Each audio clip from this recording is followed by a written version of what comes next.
All right, thanks for staying. This is the AM show, and we have to talk sports. Now, the vetting committee for the GFA elections will begin sittings today to vet aspirants who have passed the initial screening by the elections committee. Now, yesterday, the NC released a statement that out of the 52 people who filed their nominations, a number of them contesting for various positions failed initial screening by that committee. I'm talking about the elections committee, following their inability to satisfy all requirements. Now, these aspirants have until 4 p.m. today to satisfy the requirements or get their nominations nullified.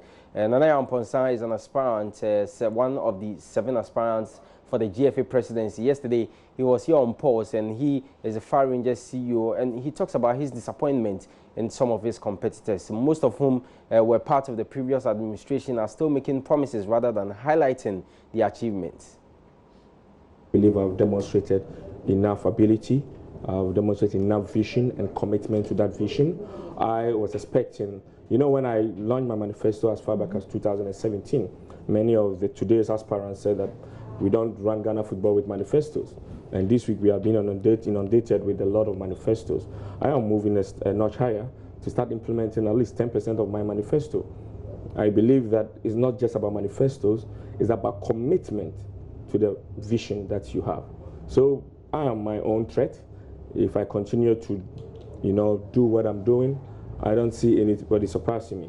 The bottom line is that many of my competitors have been with the old administration for 13 years, and I would have expected that they would be campaigning on their achievements and not promises. But at the moment, they are campaigning on promises, what they will do when they come to power. Some of them have tasted power. Some of them have had the chance to be vice presidents. Some of them have had the chance to be Blaster Management Committee chairman. Some of them have had the chance to work with grassroots, work on boots and books. They should be accounting for their stewardship and not making further promises. Isn't it because people like yourself have not been able to hold them accountable? They should hold themselves accountable first before even any other person. Well, the people who say that they want to fix the problems of the GFA should be able to hold people accountable. That is where the delegates come in. When they come to you and say they're going to do A, B, C, D, please ask them questions. You gave them stewardship for more than a decade. Please ask them what they did with it 14 years and what they are going to do different this time around. You need to ask them whether their contributions over the 10 years were not taken on board by the then leader. If their contribution, or whether they did not contribute at all. These are the questions we need to ask them. I believe that we need to move Ghana football beyond corruption. We need to move Ghana football beyond nepotism and cronyism. We need to move Ghana football beyond hooliganism. And we need to move Ghana football beyond the poverty that grassroots football people go through. We need to share the national cake and the global cake to the benefit of all and sundry. I've told you, you don't need to be my friend to benefit from my administration. When I bring the sponsorship, you will not be discriminated against. If you're in Division 1 and Division 1 clubs are getting sponsorship, you will all have your fair share of the cake. All right, so Nana Yamponsa yesterday was on pause with Gifty Ando Apia. So, Sports Minister Neil Antevandapoy, we are still talking about the elections, the GFA elections, and he is rooting for former GFA Vice President Fred Papo to get a top job. Now, Neil Ante's endorsement for Papo has been backed by former ESCO member, that's FA Randiabe. Everybody knows that I believe Fred Papo is the most experienced, most competent, and a person with a high level of integrity. Everybody knows that. Everybody knows that. I mean, that's not a secret. It's something that all of them. Incidentally, almost all the candidates are my friends. Ket and I go way back. We're very close. We've been friends for about 20 years. If he happens to be the president, I'll be happy. If he gets elected, I'll be happy about it. You understand me? And that's why I'm here. I mean, I'm vying to be on the executive council. Whoever is president, I'll work with. All right, so that's Randy Abbey. He's going for the Executive Council, and we still have to stay with us. Asante Kotoko Chairman George Amakun, who is hoping to also get one of the 5 slots on the Executive Council for the Premier League teams, believes he has what it takes to get there. Personally, I think my experience will count. What I've been able to achieve in football will count. The stage in which our football is a factor. You need experienced people, you need those who have been tried and tested to be able to go through without making further mistakes. We need to turn this football industry around as quickly as possible. The image has sunk so low, and we need to bring it up as quickly as possible. Other than that, we have a very long way to go. Now, Georgia Maku's team at Santo Kotoko in action this weekend in Tunisia. The Pokemon Royals will be hoping to get a good result against the Tour du Sahel in their second leg of the CAF Champions League qualifier, or preliminary game. Now, Coach Zakayasin and his 18-man team are expected in Tunis by close of day after leaving here this dawn. And the Norwegian coach spoke to Joy Sports before they left Accra. As prepared as we can be at the stage now. We are lucky we don't have any big injuries. We feel we're ready.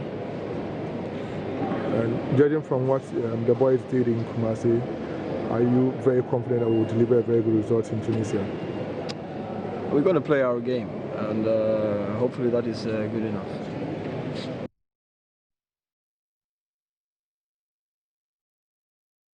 All right, so that's coach of Asante Kotoko, Zacharias and Jetel. Now time to hear from Felix Annan, who is captain of the team. He actually expects them to get a good result in Tunis. For us, it was important, to get a victory, and most important to keep a clean sheet at home. So we know it's not going to be an easy game because everybody is strong at this moment. And going there, we know it's a big club, and then it's not going to be an easy game. But we are really confident going there because we want to qualify to the group stage. So we are going there very confident, to get a good result that will qualify us to the group stage. What is going to be the approach for the team? For us, as we always say, we don't want to change for anything. We want to keep, what we know to do best. That is what we're going to do there. What matters is getting the result that is going to qualify us to the group stage. So going there, we are going to play our game. What we are going to be taught, that is what we are going to do there. We are not going to change, to suit them. We are going to play our game, and then hopefully we try to get a good result.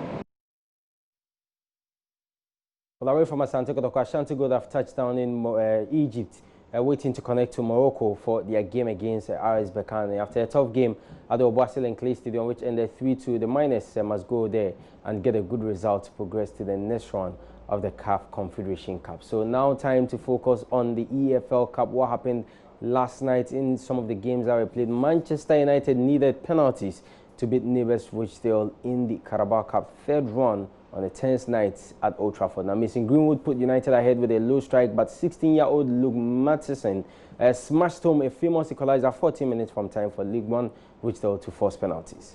For Manchester United going through the hard way on penalties against Rochdale in the Carabao Cup yesterday at Old Trafford. Well, James's star showing in Chelsea's Carabao Cup game thrashing of League Two side, that's Grimsby Town.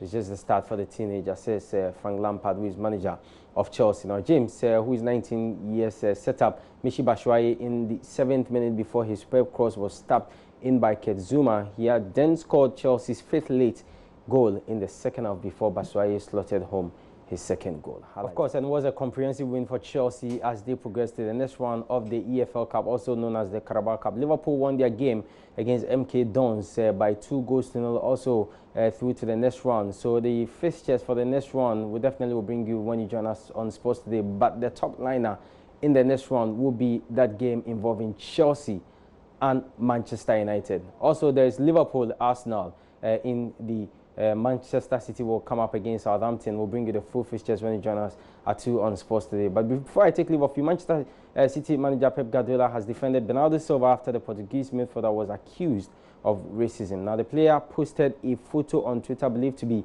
City teammate Benjamin Mendy as a child with a caption, "Guess who?" An image of the mascot for Spanish chocolate brand Conguitis. Now, the image posted was criticized for its racist connotations, but Pep Guardiola has jumped to the defense of Silva.